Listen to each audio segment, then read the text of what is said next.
უსამართლო და რეპრესიული გადაწყვეტილება. სწორედ ასე აფასებენ თბილისის სახელმწიფო უნივერსიტეტის ის სტუდენტები, რომლებიც დააჯარიმეს და სიტყვიერი გაფრთხილების საფუძველზე გაათავისუფლეს თბილისის საქალაქო სასამართლოს დარბაზიდან და მათი ადვოკატები მოსამართლეების მიერ მიიღებულ გადაწყვეტილებას გუშინ ერთმანეთის პარალელურად სამი პროცესი მიმდინარეობდა. როგორც აღნიშნეთ, ორი მათგანი 2000 ლარით დააჯარიმეს, ერთის შემთხვევაში კი გამოყენებული იყო სიტყვიერი გაფრთხილება. მიუხედავად იმისა, რომ ეს ადამიანები აბსოლუტურად უსამართლოდ მიიჩნევენ ამ გადაწყვეტილებას, ქართული ოცნების რეპრესიული პოლიტიკიდან და მიდგომებიდან გამომდინარე, მაინც აცხადებენ, რომ ეს გადაწყვეტილებაც კი მათთვის შედარებით სასარგებლო იყო და შედარებით კმაყოფილები არიან, სწორედ იქიდან გამომდინარე, რომ ამბობენ ამ ეგრეთ წოდებული ხელისუფლების პირობებში იყო ყველაფერი მოსალოდნელი და მათი ხელწერის ფონზე ეს გადაწყვეტილებაც კი შედარებით მსუბუქად ეჩვენებათ.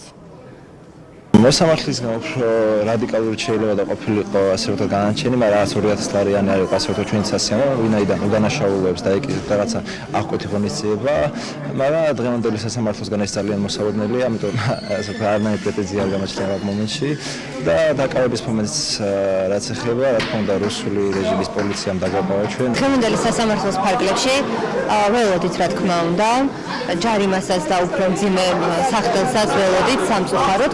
თუმცა რეალურად სამართლიანი სასამართლოს ფარგლებში აღნიშნული გადაწყვეტილება არის უკანონო და დაუსაბუთებელი.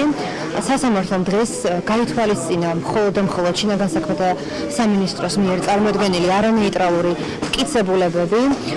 ჩვენ პროცესზე ვიხილეთ მეწმე პოლიციელები, რომლებმაც ურთიერთსაწინააღმდეგო ჩვენებები მისცეს.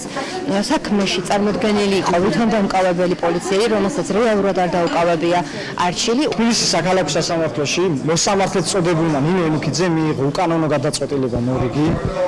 მან ჩემი დაცვის ქვეშ გამოუტანა გადაწყვეტილება 2000 ლარით დააჯარიმა, როდესაც მტკიცებულების გამოკვებისას პოლიციელმა მისცა სრულ ჩვენება, ურთიერთგამომრიცხავი ჩვენება, რომელიც დადასტურდა სტომაზე დროებთან დაკავშირებით, ასევე ოქმი, რომელიც იყო შევსებული ერთი დროით, ერთი წუთით, 30 მეტრი თითქოსა და 1 წუთში ირბინა, ფოტოები თითქოსა და გადაიღო და შემდგომში თავად აღნიშნა, რომ ამ ყველაფრის გაკეთებას დაჭირდა დაახლოებით 2-3 წუთი. შევაფასებ სასამართლოს კრიტიკულად, რადგანაც მტკიცებულებები, რომელიც გამოვიკვლიეთ სასამართლოს სტომაზე, ადასტურებდა, რომ ჩემი დაცვის ქვეშ ყოფილი ლუკა ხიზაძეს არ გაუწევია წინააღმდეგობა.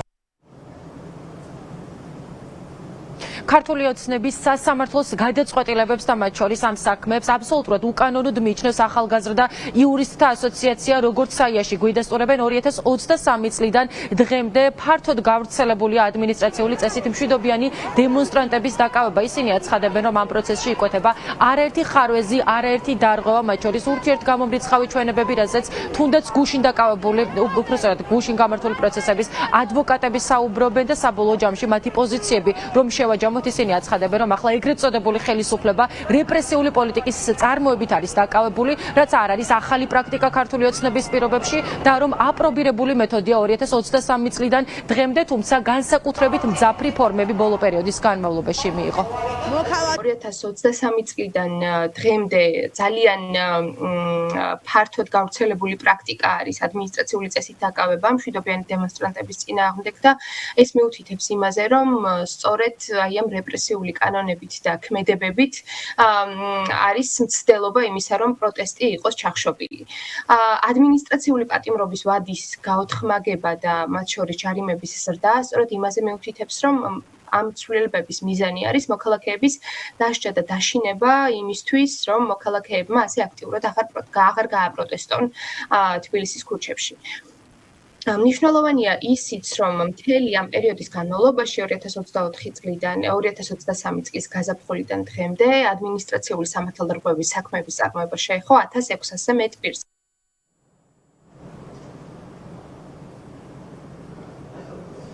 შეიძლება ითქვას, რომ ქართულმა ოცნებამ იმდენად რთულ მდგომარეობაში ჩააყენა ახლა საქართველოს მოქალაქეები, რომ ისინი აბსოლუტურად უსამართლოდ მიიჩნევენ სასამართლოს თუნდაც გუშინდელ გადაწყვეტილებას, თუმცა მათი ხელწერიდან გამომდინარე აცხადებენ, რომ ესეც კი მსუბუქია და უფრო მეტი, უფრო მძაფრი და უფრო მძიმე გადაწყვეტილებების მოლოდინი ჰქონდათ. ამას გვიდასტურებენ იურისტებით, საბოლოო ჯამში კი როგორც ადვოკატების, ისე თბილისის სახელმწიფო უნივერსიტეტის იმ სტუდენტების, რომელთა პროცესებიც გუშინ მიმდინარეობდა და გარდა ამისა ახალგაზრდა იურისტთა ასოციაციის წარმომადგენლების პოზიციების შეჯერების საფუძველზე შეიძლება ითქვას, რომ ეს ყველაფერი არის ქართული ოცნების რეპრესიული პოლიტიკის ნაწილი და ამ ყველაფრის გაგრძელება.